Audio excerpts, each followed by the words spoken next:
nanti kita akan bicarakan di waktu yang berbeda.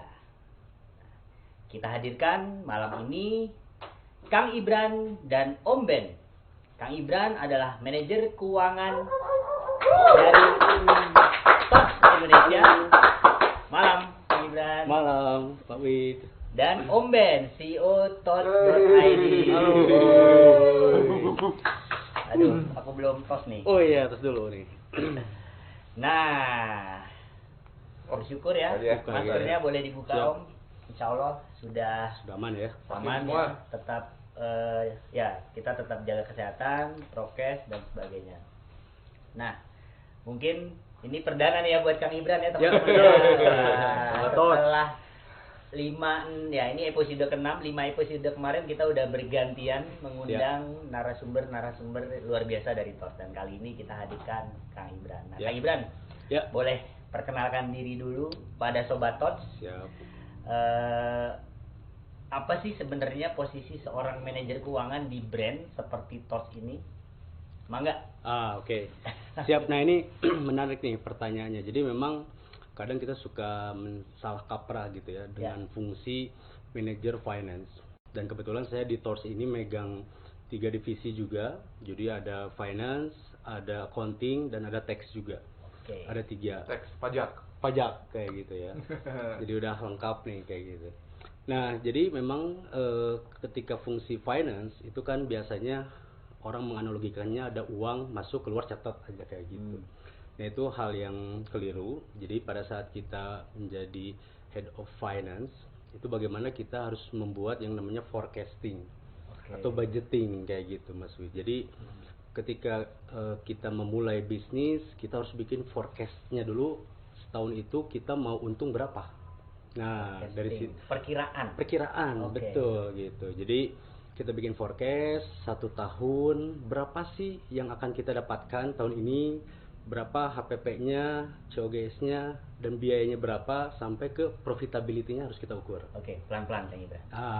COGS itu apa? COGS itu cost of goods sold, artinya harga pokok produksi.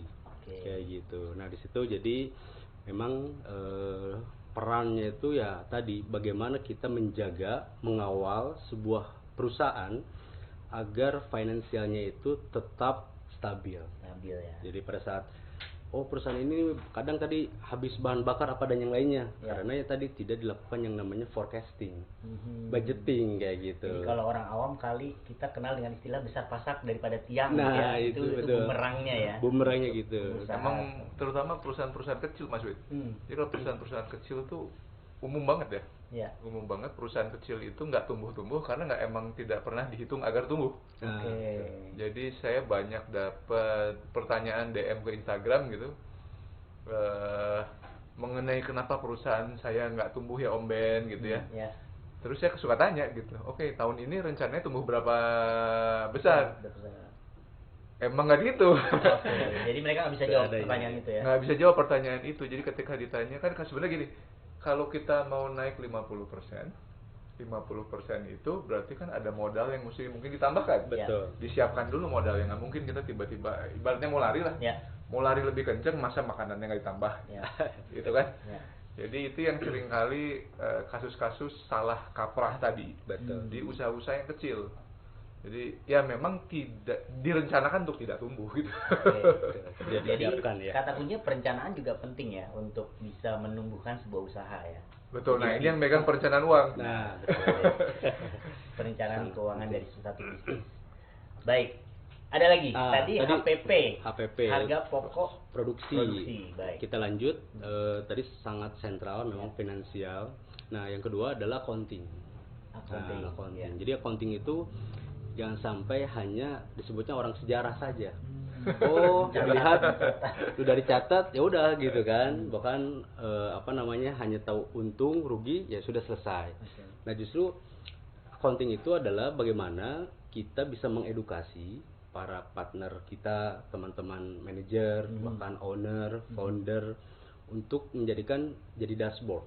Kayak gitu. Jadi ketika ada laporan keuangan itu bukan hanya sekedar catatan, tapi ini adalah guidance atau dashboard agar ketika perusahaan ini mau dijalankan, kapan kita harus gas kapan kita harus ngerem.